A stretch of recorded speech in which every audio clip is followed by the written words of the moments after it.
চমৎকার পরিবেশনা। যে সুন্দর করে আপনারা নীরবতা দিয়েছেন, হৃদয়ের ভালোবাসা শ্রদ্ধা সবটুকুই আপনাদের চরণে অর্পণ করছি।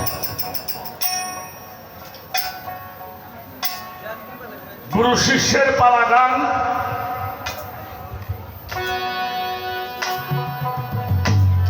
এটা তর্ক বিতর্ক, তর্ক হয় না, বিতর্ক হয়। এটা হলো বিতর্কের পালা। তর্ক করলে ভেজাল হয়, আর বিতর্কের মধ্যে অনেক কিছু পাওয়া যায়। তো লতিফ সরকার শিষ্যের ভূমিকায় দাঁড়িয়ে কতগুলি যুক্তিপূর্ণ কথা রাখছেন, সে কথাগুলি আমার একটু বলতে হবে। তবে কথাবার্তা যাই বলেন, টোনটা যেন আমার চাই নিচে থাকে।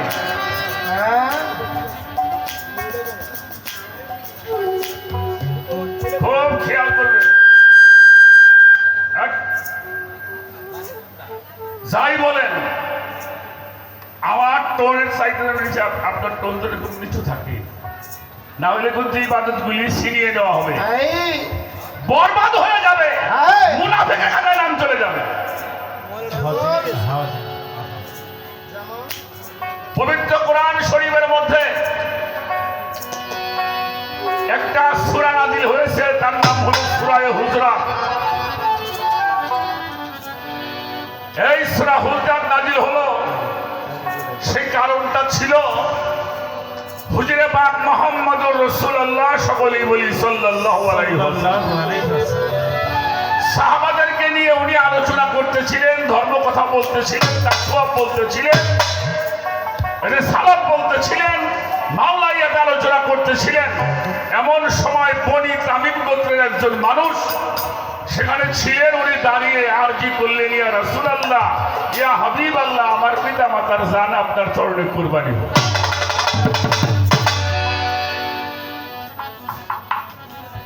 তো হুজুর পাক বললেন, তুমি কিছু বলবে? বললো, হুজুর বলবো, অনুমতি চাই। বলো। বললো, আমাদের অঞ্চলে অনেক মানুষ ইসলাম গ্রহণ করেছে, আমাদের একজন নেতার প্রয়োজন। যেমন মাছ ভান্ডার দরবার শরীফের আমার লতিফ ভাই, তাদের অনেক খলিফা বিভিন্ন অঞ্চলে আছে। সবাই তো দরবারে যাওয়ার সুযোগ হয় না, ওই খলিফার মাধ্যম দিয়ে যোগাযোগ। তা আমাদের একজন খলিফা, একজন নেতার দরকার। একজন নেতা আমাদেরকে আপনি দিলে আমরা ভালো হতো, কারণ আমরা গরিব মানুষ, সবাই আসতে পারি না। আমরা তার সঙ্গে একটু যোগাযোগটা, আপনার খবরটা আমরা নিতে। আল্লাহ রাসূল চিন্তা করছেন কারে পাঠানো যায়। ছোট,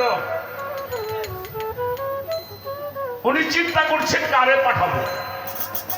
ইতিমধ্যেই হযরত আবু বকর সিদ্দিক রাদিয়াল্লাহু তাআলা কাকা ইবনে হাকিমের নামটা প্রকাশ করলেন। হুজুর, এরে পাঠান। হযরত ওমর বলল, না, আক্কা ইবনে হাকিমকে পাঠানো হোক। চাইছে কিন্তু রসুলের কাছে, দুইজনের নাম প্রস্তাব করছে। প্রস্তাব করতে গিয়ে দুইজনের মধ্যে কথা কাটাকাটি শুরু হয়ে গেল। কথাটা আস্তে আস্তে এত আওয়াজ হয়ে গেল যে বসা মানুষ দাঁড়ানোর পর্যায়ে। তখন আল্লাহ তাআলা এই সূরা হুজরাত নাযিল করলেন, আপনি বলে দিন, আপনার সামনে যদি কেউ অগ্রসর না হয়, আপনি যদি হাঁটেন, নবীজির সামনে কারো আগে হাঁটা যাবে না। কেন? আর যদি সে কাউকে অনুমতি দেয়, তাহলে সে হাঁটতে পারে। এবং আপনার সামনে বসে যারা আপনার কণ্ঠের চাইতে আপনার কণ্ঠ উঁচু করে কথা বলবে, তাদের আমলগুলি ছিনিয়ে নেওয়া হবে।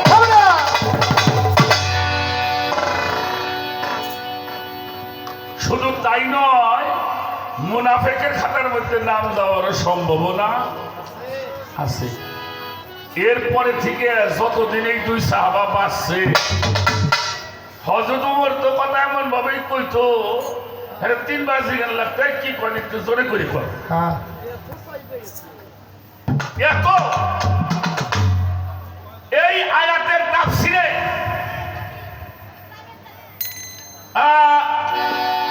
মুফতি শফি সাহেব পাকিস্তানের চিফ জাস্টিস আল্লামা তাকি উসমানীর বাবা মুফতি শফি সাহেব তাফসিরে মারুফুল কোরআনের ব্যাখ্যা করেছেন সৌদি আরবের বাদশা ফাহাদ বিন আব্দুল আজিজ হারামাইন শরীফ থেকে প্রকাশ হয়েছে মদিনাতুল মুনাওয়ারা তার মধ্যে লিখেছেন এই আয়াতে তাফসিরে এসে লিখছেন সুফিদের ওলিয়া উলিয়া পীর মাশায়েখ হক্কানি আলেম উলামাদের সামনেও এমন আদব করতে হবে এই জন্যই করতে হবে তারা নবীর ওয়ারিস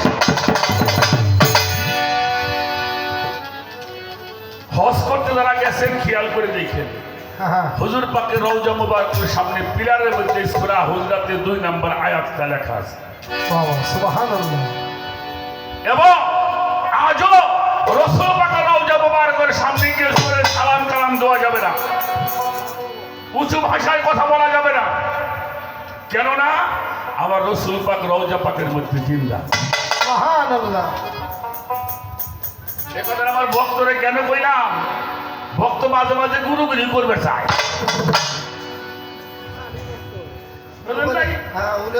আপনি কইতেন দয়াল এই করে কোন কাজটা হইলো এটা হইলো কেন আমাদের দ্বারা এই থেকে কথাটা এমনি না কইয়া এত চিল্লি আমার সে বেশি চিল্লি কিন্তু আমল শেষ হয়ে যাবে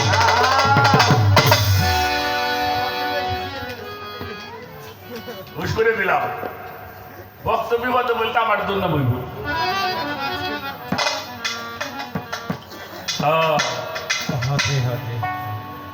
আমি একটা কথা বলছিলাম সেই কথাটার উপর একটা গান গাই শোনাইল বসে ধ্যানে দিলের টানে দুধের বস্তু কাছে কর শতক্ষে থেকে শুনে দিল হুজুরি নামাজ পড় নামাজ আমি কিন্তু একটা কথা বলছিলাম সরকার বিশেষ করে আমি যখন কথাগুলি একটু খেয়াল করে শুনবেন কারণ সাধারণ লোকের ইবাদত আর আল্লাহর ওলি ওই ইবাদত এক ইবাদত না আর ওলিদের ইবাদত আর মুকাররবিদের ইবাদত এক ইবাদত না এটা আমি কিন্তু ভাগ করে বুঝিয়েছিলাম তারা তো সবসময় নামাজের হালাতেই থাকে তাদের সাথে আমাদের তুলনা করা যাবে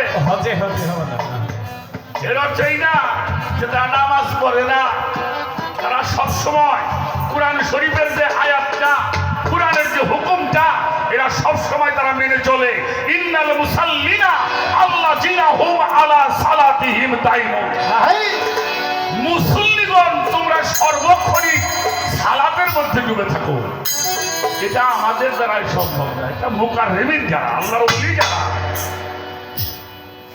কথাগুলি বুঝতে হবে তারপরে লোকমা ধরতে আমার কথাটা কি বোঝা গেছে হ্যাঁ এখন প্রশ্ন হইল চুরি করবেন ভাই আল্লাহর ওলি হয়ে গেল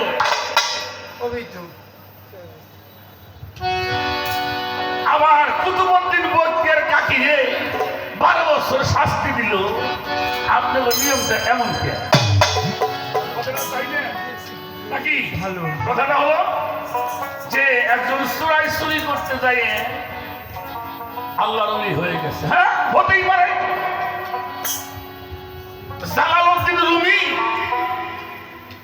একটা মাছ উনি লেখাপড়া করতেছে তো একটা মাছই ছাটাছাটি পারতেছে উনি বুঝতে পারছে মাছের মানে পানির প্রয়োজন তোমার ওই সামনে গ্লাস ছিল একটু পানি টেবিলের উপরে ফেলছে মাছিটা পানিটা খাওয়ার পর একটু পরে সুস্থ হয়ে চলে গেছে রাত্রে আল্লাহ তাআলা রুমিকে স্বপ্নে দেখাইলো তুমি জান্নাতের অধিবাসী হয়েছো আমার একটা সৃষ্টির সেবা তুমি করেছো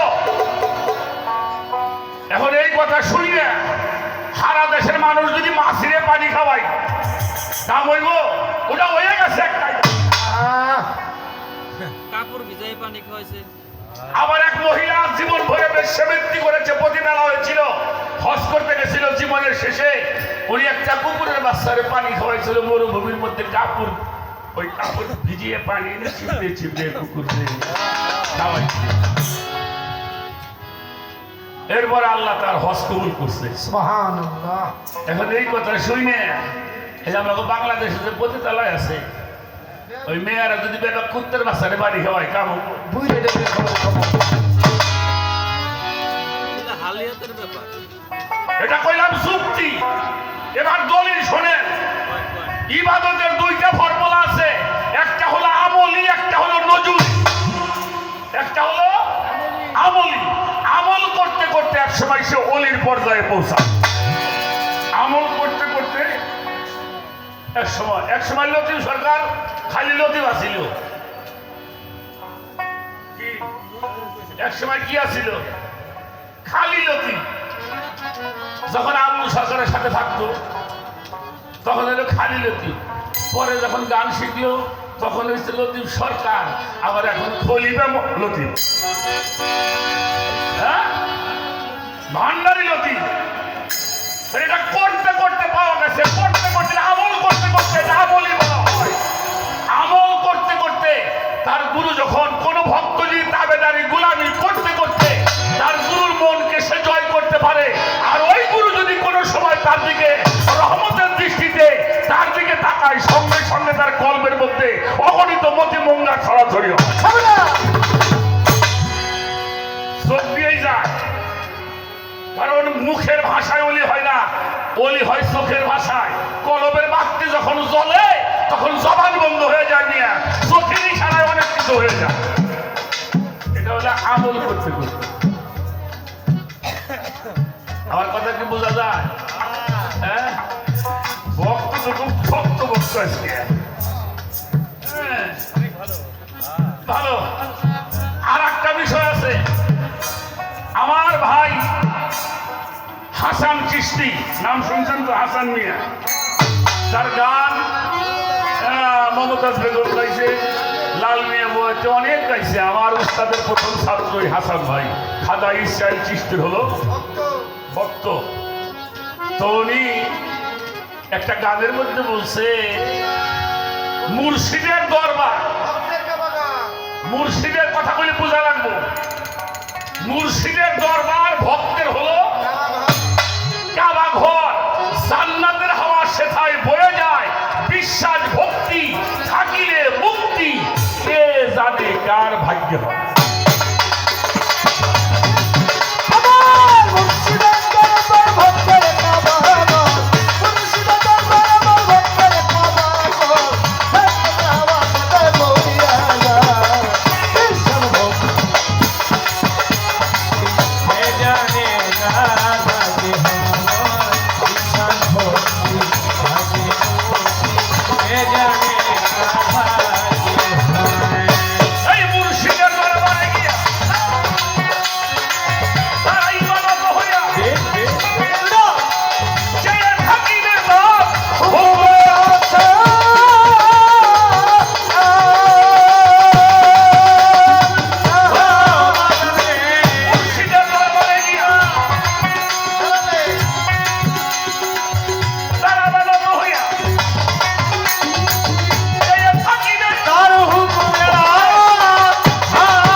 মুর্শিদি যাহা বলে মুখে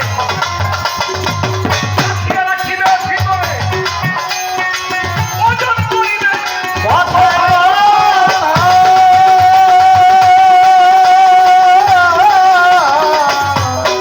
মুর্শিদি যাহা বলে মুখে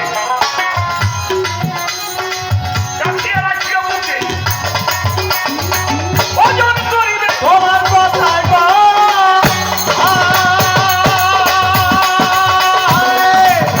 আসামে কই কামেল পীরে আগুন দিয়া আগুন পুরে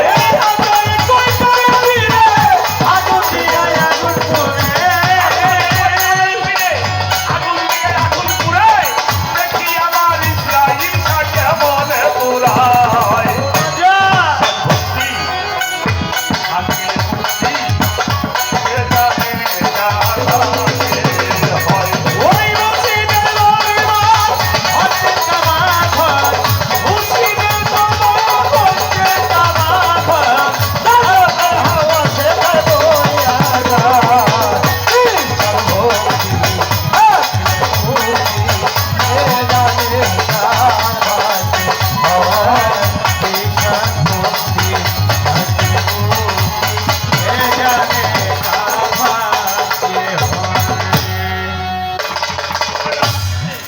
এটা কি সরকার এটা কি কাঠ চুম্বক পাথর আছে না চুম্বক আছে না এই কাঠটা যদি 6 মাসের হাতে ঘষেন কাম হবো হ্যাঁ? কাম হইব আচ্ছা যদি সে কোন কাঠলি না যদি সুন্দরী কাঠলি সবচেয়ে বেশি দাম তো চন্দন কাঠ এটা গোষ্ঠীর চুম্বকে ধরবো না আরে গাধা গুরুর দরবারে যাইতে হয় লোহা হইয়া গেলে চুম্বুকে আকর্ষণ করে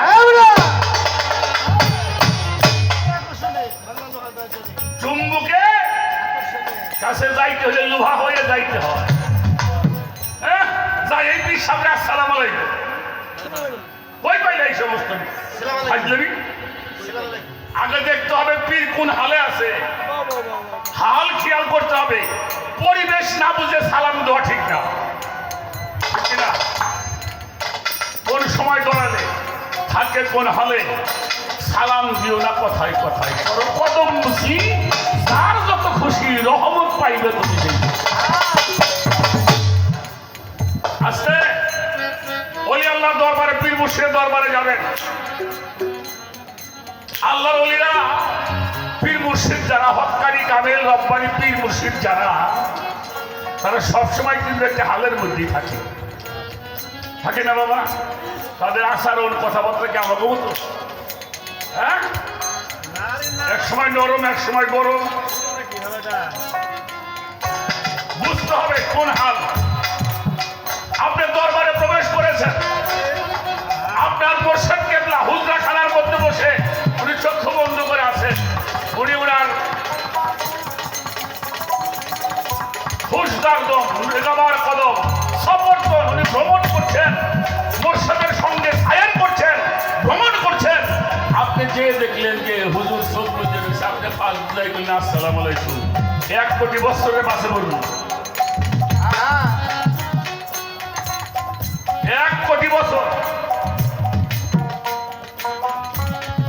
কি করেন আপনি যদি যে দেখেন উনি সেই হালে আছে আপনি যে নত হাত জোর করে আসামির মতো নরম হয়ে থাকে মাথাটা নিচু করে অনেকক্ষণ চলে গেছে কিছুক্ষণ পরে আমার মহিন্দা তাকাইছে তাকাই দেখে লতিফ সরকার সামনে দাঁড়ানো কিরে লতিফ তুই এখানে কেন তুই কি এখানে থাকার কথা তুই আল্লাহর ওলি হয়ে গেছ এটা নজরুলি হালি আপনি এটা কপালে থাকতে হয় এটা কপালে থাকতে হয় চোর চুরি করবে এটা ছিল হুজুর ওই সময় ইসমে জালালির মধ্যে ছিল ওই সময় কি টাকা চোরা ওলি হয়ে গেছে ওর ভাগ্যে ছিল পূর্ব জন্মের কোন সাধনার স্বীকৃতি ছিল, সেই নজরুলি হালিয়াতে বড় পীরকে পেয়েছিলেন। আমার বড় পীর বলছে অলি হয়ে যা, অলি হয়ে গেছে।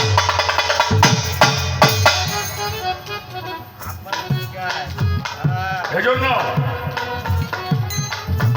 আমলি আর নজরুলি দুইটা ভাব বুঝতে হবে। ভক্ত যত আগে বাড়ে কত জ্বালা, যাই তাহারে নিজের ইচ্ছায় খুশি কইরা ইমানের পরীক্ষা লয়। অন্তরে দিও না ব্যথা, বন্ধ রাইখো মুখের কথা। কামেল পীরের এই ক্ষমতা তেল ছাড়াও বাড়তি জ্বালা।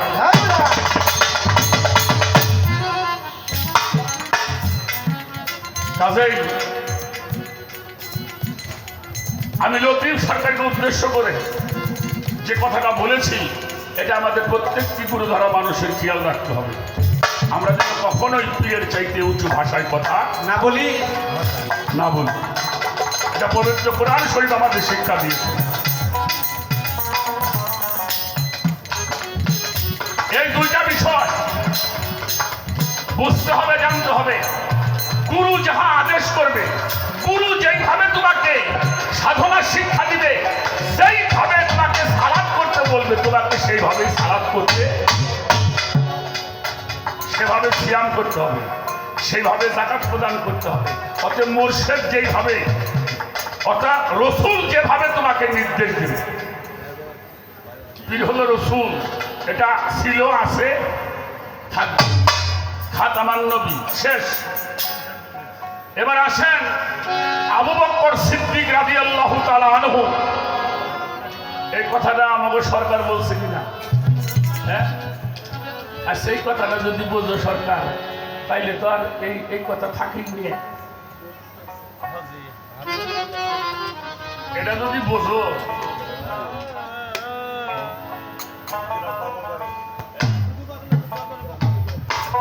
আমাদের কাটিগ্রাম বুধু পাগলের দরবার থেকে একজন আসে, কারণ আরো 100 টাকার মাধ্যমে কথা প্রসঙ্গে কথা বল।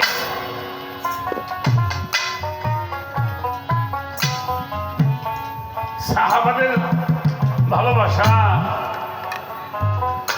সাহাবারা নামাজে দাঁড়িয়েছেন, আল্লাহর রসুল ঢুকছেন, তাদের মধ্যে কি কানেকশন ছিল ওরা বুঝতে পারতো রসুল আসছেন। এরা নামাজ ছেড়ে দিয়ে হুজুর পাকের দিক ঘুরে দাঁড়াইতেন। সুবহানাল্লাহ। তাদের আদব। আবু বকর সিদ্দিক 6 মাস ঘুমায় নাই, দাঁড়িয়েছিল। তাতেই এক রাত্রে ইবাদত সারা পৃথিবীর মানুষ তার সমান করতে পারবে। আর যিনি নিজের জীবন বাজে রেখে মৃত্যু নিজে জেনেও ঘরের মধ্যে শুয়েছিল, তারটা কি?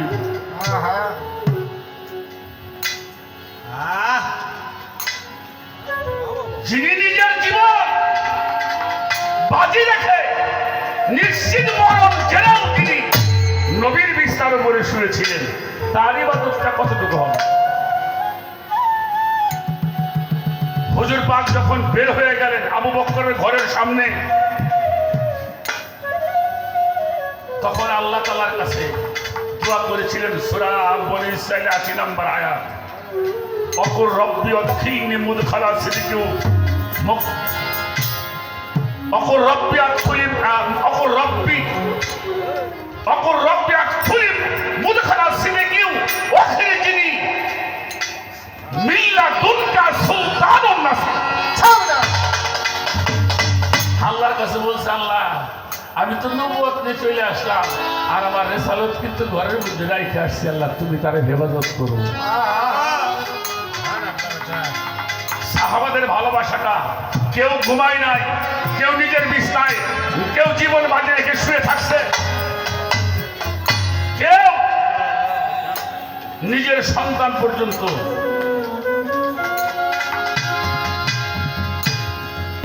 আমার কথা আপনারা বিরক্ত হন, একটা যুদ্ধের জন্য কথাটা খুব খেয়াল করে শুনবেন। দেখেন তাদের ভালোবাসা আমাদের কি শিক্ষা দিল। মদিনায় যাওয়ার পরেও আমার হুজুর পাক ওরা শান্তিতে থাকতে দেয় নাই। আবু জেহেল ঘোষণা করলে আবারও যুদ্ধ হবে। তো সেখানে গিয়ে উনি যুদ্ধের মানুষ সংগ্রহ করতেছিল। বাবাজি যতক্ষণ পর্যন্ত বাড়ি গাড়ি স্ত্রী পুত্র পরিজন, শুধু তাই নয় তোমার জানের চাইতে বেশি মহব্বত তোমার মুর্শিদকে তুমি না করতে পারবে, সে পর্যন্ত ইমানদার হবে। লা ইউমিনু আহাদুকুম হাত্তা আকুনা হাব্বা ইলাইহি মিন ওয়ালাদিহি ওয়া ওয়ালাদিহি আজমাইন। যতক্ষণ পর্যন্ত তুমি তোমার জানের চাইতে বেশি মহব্বত রাসূলকে করতে না পারবা, সে পর্যন্ত ইমানদার হও।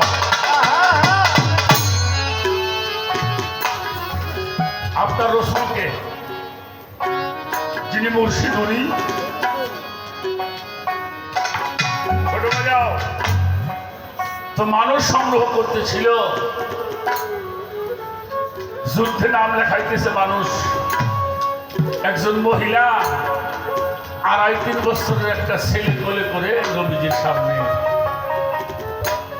আসছে। তো হুজুর পাক জিজ্ঞেস করছে, মা তুমি কিছু বলবা?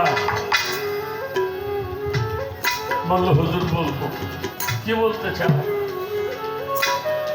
বললো, আপনি যখন মদিনায় আসছিলেন আপনি ওয়াদা নিয়েছেন আমাদের কাছ থেকে, আপনারা আমরা জান মাল সবকিছু দিয়ে সহযোগিতা করব।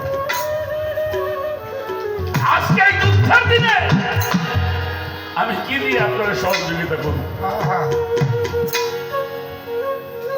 আমার যদি স্বামী থাকতো তাই আমি স্বামীকে যুদ্ধে পাঠিয়ে দিতাম, আর আমার স্বামী যদি যুদ্ধে গিয়ে মারা যেত আমি আল্লাহরে কইতাম, আল্লাহ তোমার বন্ধুরে ভালোবেসে আমার স্বামী শহীদ হয়ে গেছে। দেখেছেন ভালোবাসা? আমিও তো যুদ্ধ জানি না, আমি কি দিয়ে আপনারা সহযোগিতা করতে পারি? নবীজির চোখ দিয়ে চক্ষু মোবারক দিয়ে ঝরঝর করে পানি পড়ছে। তুমি এত ভালোবাসো মা, তুমি বলেছ এতে আমি খুশি। বলল, হুজুর আমি তো কিছুই দিতে পারবো না, আমার একটি মাত্র সন্তান, এই যে কোলে দেখেন একটা সন্তান, আমার এই সন্তানটা আমি দিয়ে দিলাম, ওরে যুদ্ধ দিয়ে যায়। 2.5-3 বছরের পোলাপান যুদ্ধ করতে পারে?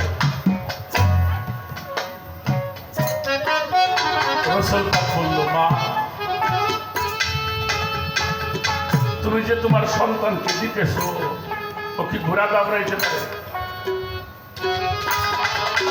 ও কি ধনুক চালাইতে পারে? ও কি তরবারি ধরতে পারে না ঢাল ধরতে পারে? ওরে তুমি দিচ্ছ কেন? মহিলা বলল, হুজুর আমি জানি আমার সন্তান ঘোড়া দাবড়াইতে পারে না, তীরও চালাইতে পারে না, ধনুকও ধরতে পারে না, তরবারি উঁচা করার ক্ষমতাই নাই, ঢালও ধরতে পারবে না, এটা আমি জানি। আল্লাহ রসুল বলল, তাহলে দিচ্ছ কেন? বলে, দিচ্ছি এই জন্য ও যদি ঢাল ধরতে নাও পারে, ঢাল হয়ে তো আপনার জীবনটা বাঁচাইতে পারবে। নবীজি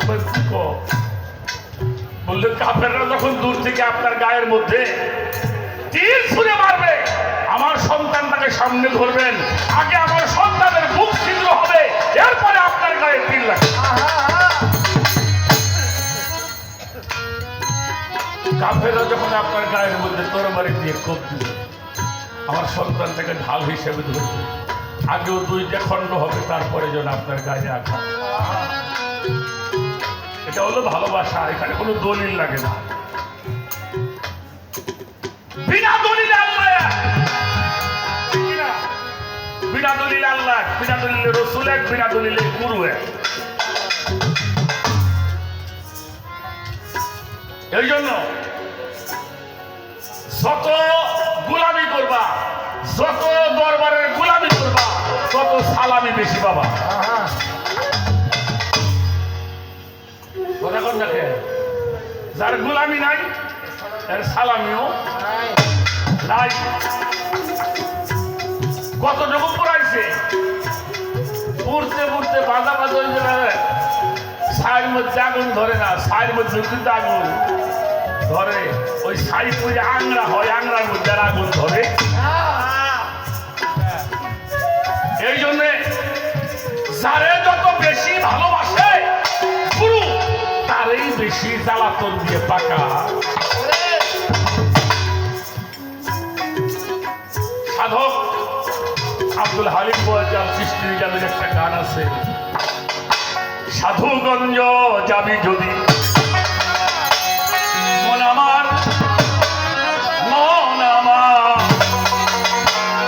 সাধুগঞ্জ যাবি যদি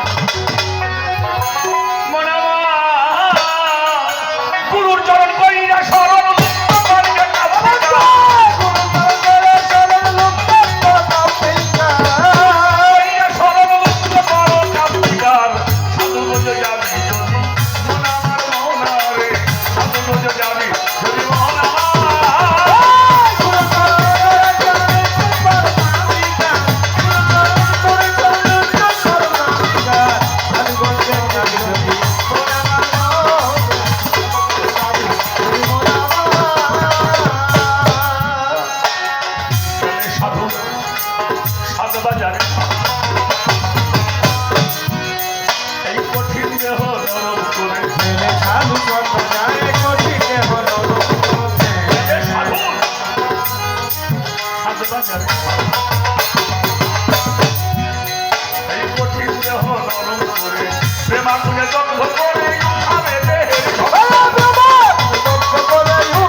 নরম পিরানো পীর দস্তগীর মাহমুদ সুবহানী কুতুবে রব্বানী গৌস সাবদানী গৌসুল আজম রৌসুল জামির মহিউদ্দিন আব্দুল কাদির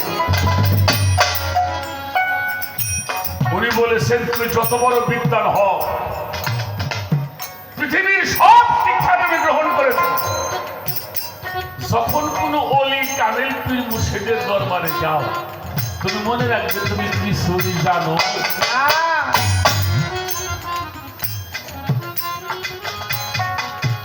আগে তো গ্রামের মানুষ তেলের বোতল করে তেল আনতো না কেরাসিন তেল হইসের তেল হ্যাঁ কালা কালা বোতল ছিল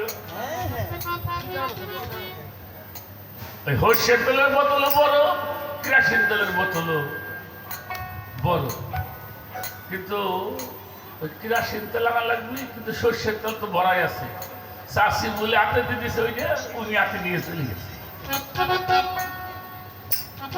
যখন দোকানে গেছে দিছে জমা দিত এই কাকা এটা কি করছাও এটি ভরা মতো তোর কাম সারছে রে ভুলি ভুলি কাম হয়ে গেছে খালি ভরা বোতল দিলি তেলা না সম্ভব না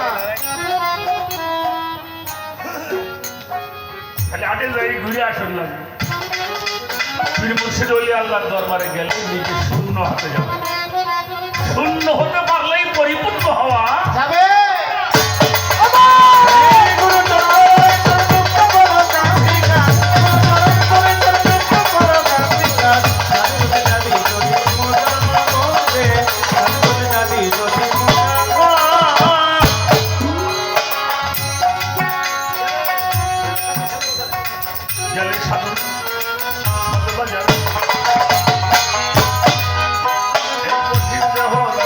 হয়ে গেলে সাধু সন্তান জানে গঠিতে হলো লক্ষণে।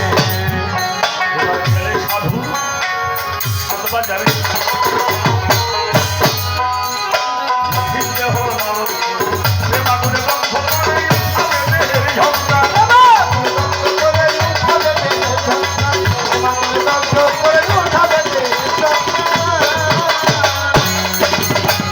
হইতে পারলে গুরুর দাসী, বেজে উঠবে নামের বাঁশি।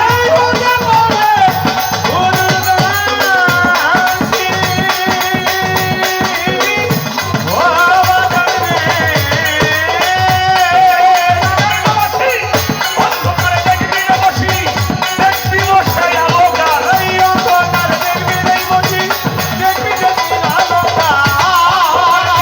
আসি, দেখবি বসে বিন্দুকার। সাধুগঞ্জ যাবি যদি, মন আমার মন, সাধুগঞ্জ যাবি যদি, মন আমার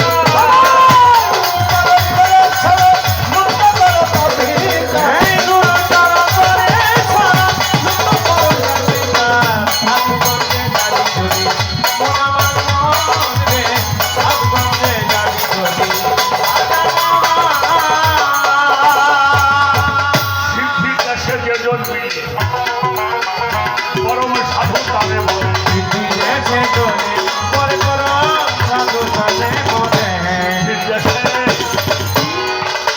যে জন্মিলে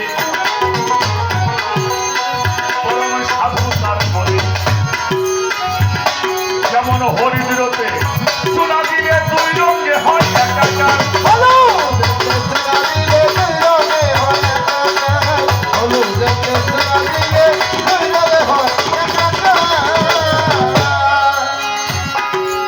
সিদ্ধির দেশে যে জন্মিলে পরম সাধু তার বলে। হরিদ্রতে চুনা দিলে দুই রঙে হয় একাকার।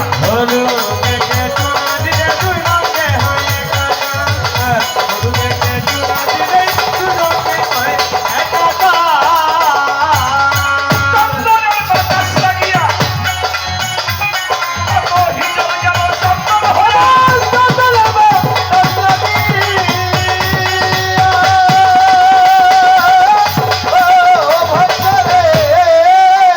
হিজল যেন চন্দন হইয়া।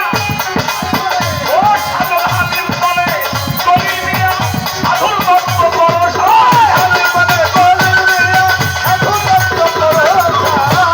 সাধুর হাতির তলে গলি মিয়া হাতির তলে।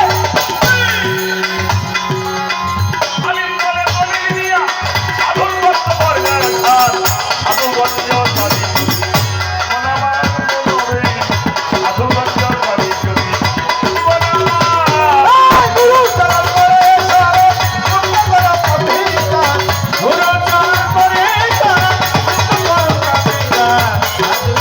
যাবি যদি, মন আমার মনে, সাধুগঞ্জ যাবি যদি, মন আমার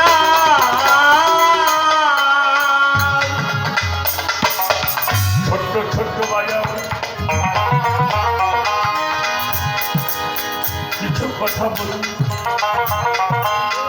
দয়া করে দিবেন একটু আপনাদের পবিত্র চরণের ধূপ। বাবা, এখানে অনেক পীঠ ধরা মানুষ আছে। পীঠ ধরা ভালো ধরতে হবে। প্রত্যেকটি গোত্রেই গুরু আছে, কিন্তু সাবধান থাকতে হবে। পীরের পরীক্ষায় পড়ো না। ওই পরীক্ষায় পড়লে কত বুদ্ধির মতো কারার মধ্যে শুইতে হবে।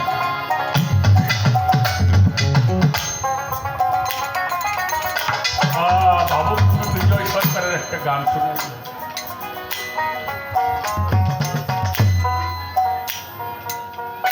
আমাদের দক্ষিণবঙ্গে একটা জেলার নাম আছে বরগুনা। এটা একদম সমুদ্রের পাড়ে। এই বরগুনাতে একজন আল্লাহর ওলি ছিলেন, দেলোয়ার শাহ রহমতুল্লাহ। অনেক বড় বড় বাড়িতে ওরস হয়, কোনো কোনো ভক্ত এক গাড়ি চাউল, কেউ এক গাড়ি গরু পাঠায়, কেউ লক্ষ লক্ষ টাকা দেয়, বড় ওরস হয়। আমাদের শরীয়তপুর জেলা জাজিকাটাও নদী অংশ। শরীয়তপুরের মধ্যে ওনার একজন ভক্ত ছিল, খুব একটা বড় লোকটা, কোনো মতো সংসারটা খাইয়ে নিয়ে চলে। এই ভক্তটাকে খুব ভালোবাসত।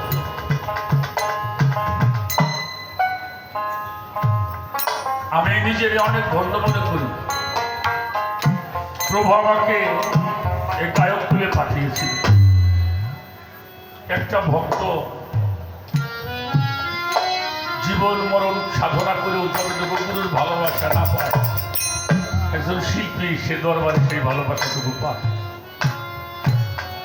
লতিফ, তুমি ছেলেপেলে নিয়ে কিন্তু চলে আসো রাত ভরে, আমি ওদেরকে কেমনে রাখবানি, তুমি কিন্তু গান শোনা। বালিশ ছাড়া মানুষ দুই রাত ভরে লতিফ বসাই রাখছে। এই জন্য মহিন বাবার একটু টান লতিফের উপরে বেশি থাকে। এই ভক্তটা দরবারে যাইতো, যতটুকু সময় থাকতো দরবারে হুজুর ঢুকতো, বাবা যান ঢুকতো, জুতাটা তো দরবারের দিকে থাকতো। ও যে কি করতো, জুতাটা আবার একটু ঘুরিয়ে পাইটা দিতে কোনো সময় একটু নেমেই যেন জুতাটা পাই দিতে, ওজোর পানিটা চাওয়ার আগে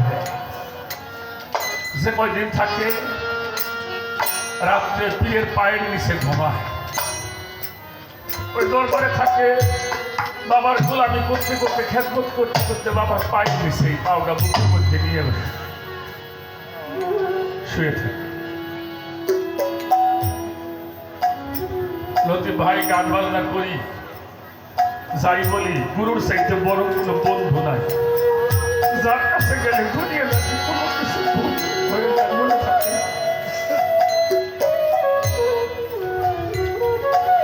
ও যখন চলে আসতো, ওনার মনটা যেন কেমন ছটফট ছটফট করতো। ভক্ত কিন্তু আসলে জিজ্ঞেস করতে, তোমরা আসছো, আমার জুলহাস কেমন আছে জানো? তো কিছু ভক্তরা আছে, টাকা পয়সা দেয়, অনেক গাড়ি বলে চাল দেয়, টাকা দেয়, মোষ দেয়। একজন কই ফেলাইছে, বাবা লক্ষ লক্ষ টাকা দরবারে খরচ করি, আমাদের কথা তো জিজ্ঞেন না। এই জুলহাস কেমন? কথাটা একটু আঘাত লাগছে না? আমারে 10টা ভক্ত ভালোবাসতে পারে, আমি তো একটা ভক্তকে ভালোবাসতে পারি না। অধিকার করতাম, আর ভালোবাসা নিয়ে জয় করতে হয়। উনি আর কিছু বলে নাই। বর্ষা মৌসুম আসছে তো, যারা খুব টাকা আলা ভক্ত তাদের কাছে বলছে, আমি নৌকা ভ্রমণে যাব, যদি কেউ আমার সাথে যাও যাইতে পারো। সবখানিক ভক্ত দরবারে জমা হয়েছে, সব টাকা পয়সাওয়ালা মানুষ নৌকা ভ্রমণ করবো। অনেক বড় একটা, এই যে আমাদের দেখবেন যে পদ্মা নদীর মধ্যে বালু ভৈরে বড় বড়, ওটাকে বলগেট কয়, ওইরকম একটা নৌকা ভাড়া করছে, সুন্দর করে সাজাইছে। ভক্তবৃন্দে নিয়ে এবার রওনা হয়েছে। মাঝিরে কইছে, মাঝি আমার নৌকাটা যেন শরীয়তপুরে যায়।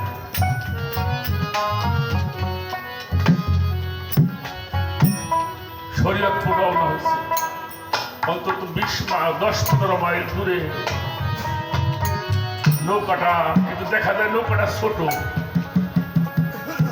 দূরের থেকে চুলহাস ওই বাড়ির সামনে পানির কাছে দাঁড়িয়ে হাত করে দাঁড়াই উঠছে। ওনার ঘরণী গিয়ে বলছে, তুমি এখানে হাত করে দাঁড়াই আছো কেন? বলে তোমার চোখে কি দেখো ওই যে একটা ছোট্ট নৌকা দেখা যায়, মনে হয় এই নৌকাটার মধ্যে আমার দেলোয়ার কাঁপতেছে। তোমার কোন ইশারা কিছু বোঝো না। আস্তে আস্তে ঠিক কিছুক্ষণ পরে দেখে দেলোয়ার সবাই তার ভক্তবৃন্দ নিয়ে জোলহাটের বাটি ঘাটে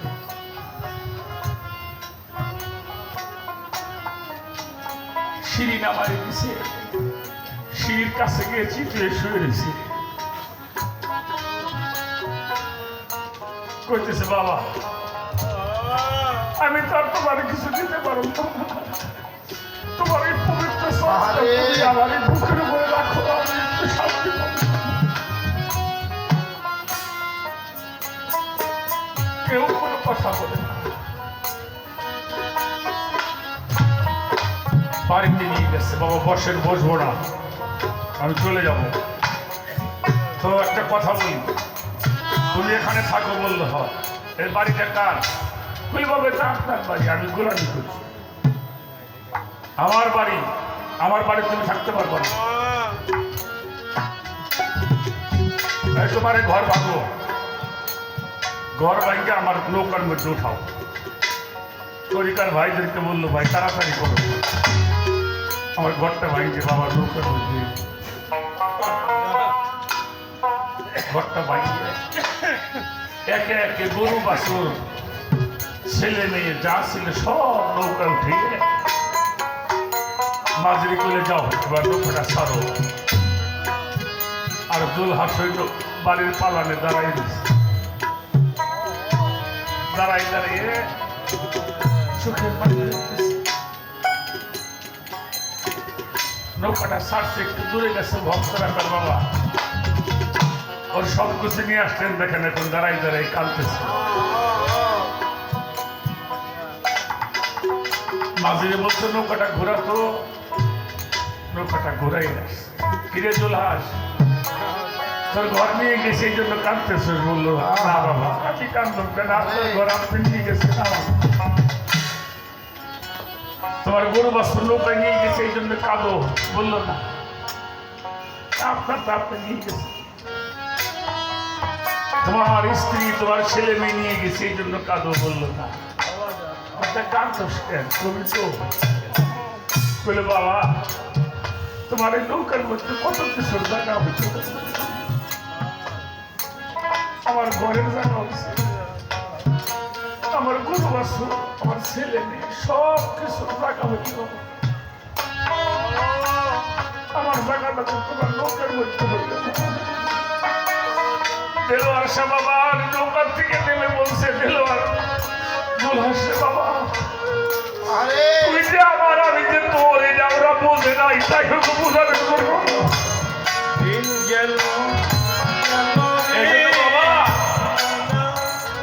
গুরু কিভাবে কারে পরীক্ষা করে, খালি তাকাই তাকাই দেখবা, যদি চুপ থাকো রহমত নিয়ামতের কোনো অভাব থাকবে। আর আমরা কি করি বাবা, এই যে কইলেন কে, এই যে হইল কে, এই কে কথা না কওয়াটাই সবচেয়ে বড় অপরাধ। সহজে গুরু ভজন হয় না,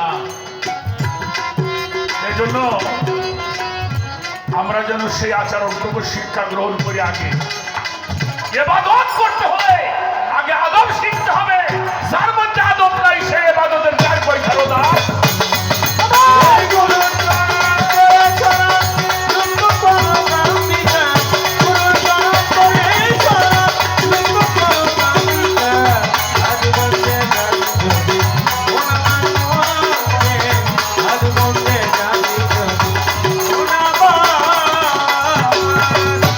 তোমার যার শোনে না এই প্রেমালা পরিজন শোনে না, যার শোনে নাই প্রেমালা পরিজন বহু যাই কি বলবো, জানো না রে ওখান সেগুলো ভজন হবে, জানো না রে ওখান তো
লাগে না ধরবে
যাহার সঙ্গে গোপন প্রীতি ওরে গোপনে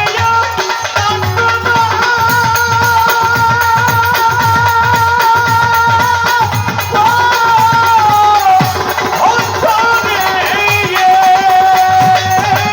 এই প্রতিমার পূজা দিতে তাকে না ধরবে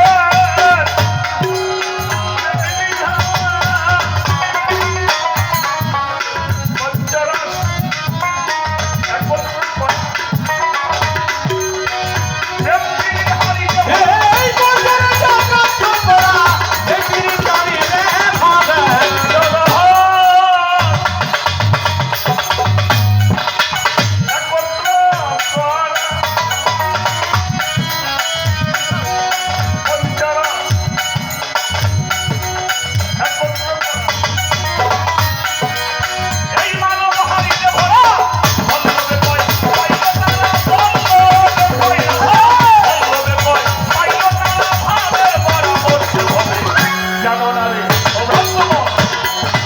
ভজন হবে জানো না রে আরে রাজ শুনে নাই এবালা বুঝাই করে রাজ শুনে না এবালা বুঝাই বুঝিগে এ মন কিসে ভক্ত হবে জানা রে ভক্ত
মুর্শিদাল্লাহ জয় জয় হোক খালাপ জয় হোক খালাপ চল